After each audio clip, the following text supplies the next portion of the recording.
ஒரு நண்பர் கேள்வி கேட்டிருக்காரு.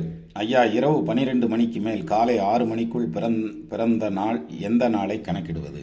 அதாவது வேற ஒன்றும் இல்லை, நைட்டு 12 மணிக்கு மேலே பிறந்தா அடுத்த நாளை கணக்கு போடுறதா அல்லது நாளே கணக்கு வைக்கிறதா அப்படின்னு. இப்போ திங்கக்கிழமை நைட்டு 12 மணிக்கு மேலே 1 மணிக்கு ஒரு குழந்தை பிறக்குதுன்னு வச்சுக்கோங்க. ஜோதிடத்தை பொறுத்த வரைக்கும் அது நார்மல் லைஃப்பை பொறுத்த வரைக்கும் அது செவ்வாய்க்கிழமை ஆயிரும். ஆனால் ஜோதிடத்தை பொறுத்த வரைக்கும் அது திங்கக்கிழமை தான். அதாவது நாள் கிழமை தான் கணக்கிடணும். இது எப்படின்னா, இப்போது இங்கிலீஷ் கேலண்டரை பொறுத்த வரைக்கும் நைட்டு 12 மணிக்கு மேலே அடுத்த நாள் ஸ்டார்ட் ஆகிடுது. புது வருஷம்லாம் அப்படி தானே கொண்டாடுறோம். ஆனால் தமிழில் ஜோதிடத்தில் அப்படி கிடையாது. தமிழ் கேலண்டர் அப்படி கிடையாது. தமிழ் கேலண்டர் எப்படின்னா, சூரியன் உதிச்சா தான் அடுத்த நாள். இப்போ இன்றைக்கி சூரியன் உதிச்சிருச்சு, இன்றைக்கி ஃபுல்லாக பகல் ஃபுல்லாக போய் நைட்டு ஃபுல்லாக போய் அடுத்த நாள் சூரியன் உதயமாகல தான் அடுத்த கிழமை ஆரம்பிக்கும். அதனால் 12 மணிக்கு மேலே காலையில் 6 மணி வரைக்கும் எப்போ பிறந்தாலும் அந்த நாள் கணக்கு தான் ஜோதிடத்தில்.